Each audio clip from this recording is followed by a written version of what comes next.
There is no way that walking is enough exercise for weight loss. Or is there? If you would have asked 16-year-old Eric this question, I think he would have given you a very different answer than what 26-year-old Eric is going to give you right now. Kind of. I used to think when someone told me they walked for exercise, I literally laughed in their face. I know, slap a big idiot on my forehead right now. The truth is, walking has so many benefits from a weight loss perspective. We'll first start with the calorie burning perspective. You've probably heard before from either myself or another 1,700 trainers on the internet, to lose weight, you need to be in a calorie deficit. What they may not have told you though is how you burn calories on a day-to-day basis. This is called your TDEE, otherwise known as your total daily energy expenditure. You can see there are four main components of your TDEE. Your BMR, which is your basal metabolic rate, your NEAT, which is your non-exercise activity thermogenesis,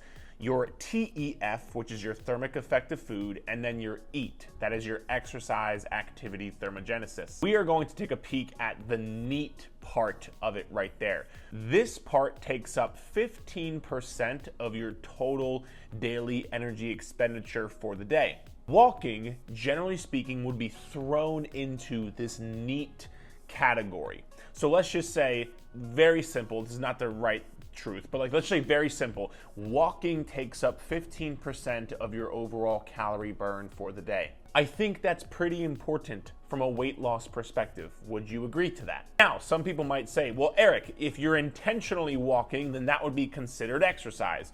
You could potentially argue semantics on that. I might say, well, if you're walking to the grocery store and back and you park farther away, or if you're walking around cleaning your apartment, cleaning your house, if you're, walking the dog outside, whatever it is, I wouldn't necessarily say that is dedicated high intensity exercise. And that's how I will typically break that down, is in the total daily energy expenditure, how your metabolism works. That EAT component at the top of that list is your dedicated higher intensity bout of exercise. Again, I personally don't consider exercise as a 20-minute walk on your lunch break.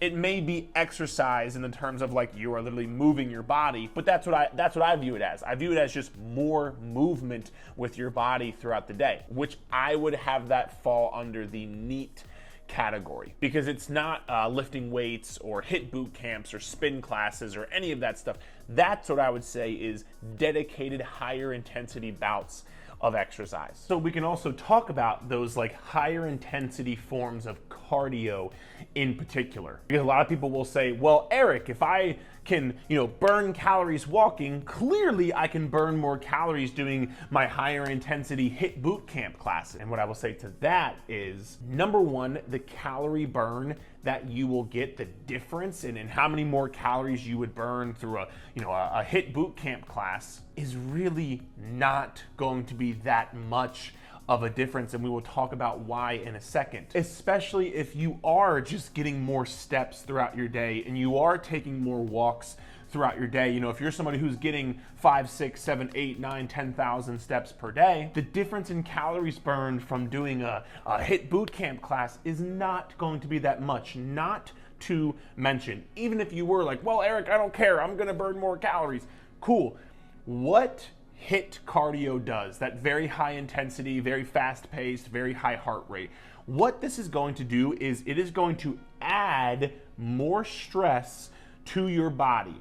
It's going to increase your cortisol more and just add more stress. What this does to your body is, because I like to think you watching this, you probably don't live like a stress-free lifestyle, right? You probably have kids, or you have a spouse, or you're going to school, or you have a job, or you have any other things going on in your life that is high stress. HIIT cardio adds to that stress. What then happens is you are going to start under-recovering from your workouts. And when you start under-recovering from your workouts, you have more cravings, you have less energy, there's more hunger, there's less willpower, you're way more tired and exhausted. What do all of those things typically lead to?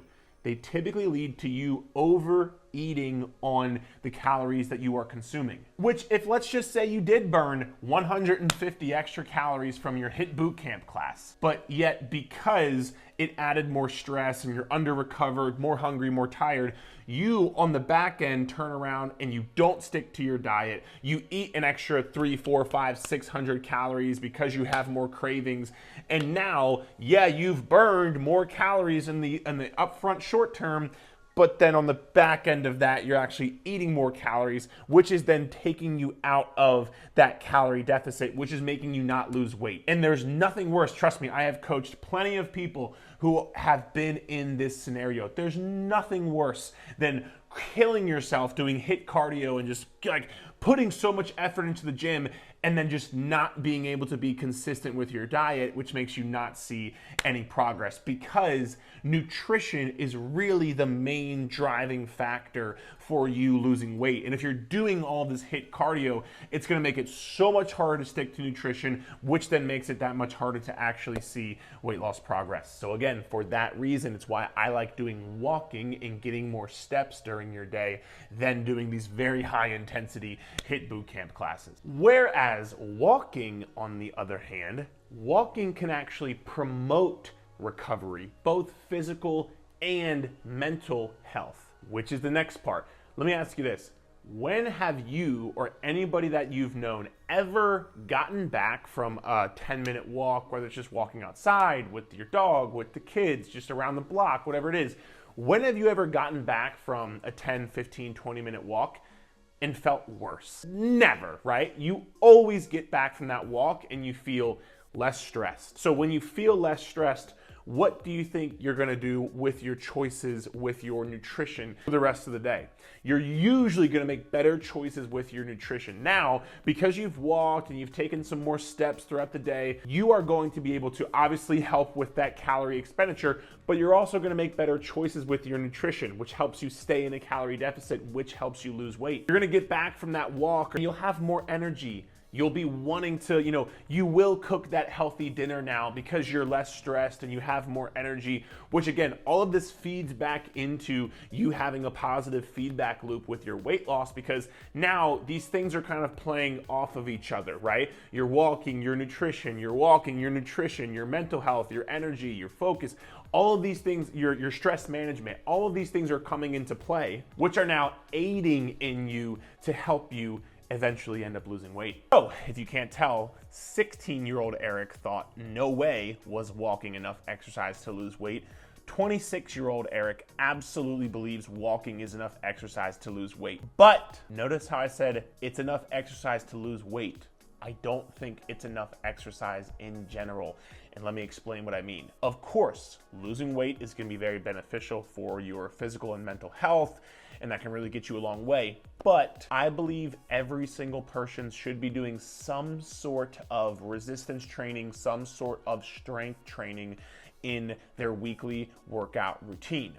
Now again, don't get me wrong. I'm not saying you have to start there right away. I have a client, her name is Nadia. I'll put a picture of Nadia right here. Nadia has been with me for over 3 years, and she's an amazing client, and she's an amazing friend of mine, a true friend of mine at this point, and she's incredible. But her weight loss and her health journey really just started with her walking and with her tracking her food intake. That's it. We were walking 3,000 steps per day, and then 5,000 steps per day, and then 6,000, and then 8,000, and then 10,000. And then she added in 1 day a week of workouts, and then 2 days a week, and then 3 days a week. And now she works out 4 days a week consistently, gets 10,000 steps, has lost over 40 pounds, and is in the best shape of her entire life. But that started with walking and tracking her food intake. So I'm not saying that it's bad if you're just walking right now, but I do think, and I do know for a fact, you do want to be able to work in some extra strength training in your workouts, because there's just certain health benefits you're not going to be able to get from just walking, whether it's bone density, right? Whether it's talking about metabolism, strength training helps with your metabolism as well, whether it's getting core strength, protecting your hips, protecting your lower back, all these incredible things, not to mention the mental health benefits from lifting some heavy weight and feeling strong and getting more confident in yourself, which is going to then relay into all other areas of your life as well. So I'm a big believer of course, get your walking working in, but I do believe we should be working in some resistance training at least 2 to 4 times a week. That's what the majority of my clients have.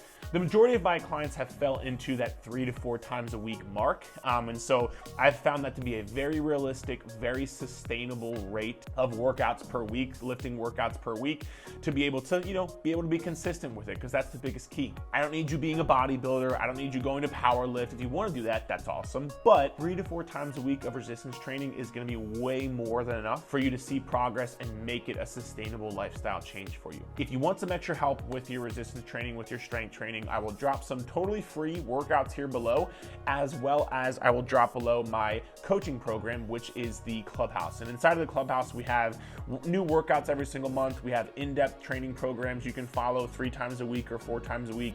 We have exercise technique videos going over every single exercise, how to perform it correctly, how many reps to do, how many sets to do, all of that good stuff. So I'll link it here below. And other than that, I hope you enjoyed the video. If you did, please feel free to subscribe to it, give it a thumbs up. And you can also check out this video here above, which I think you might like as well. Hope it helped, and we'll chat soon.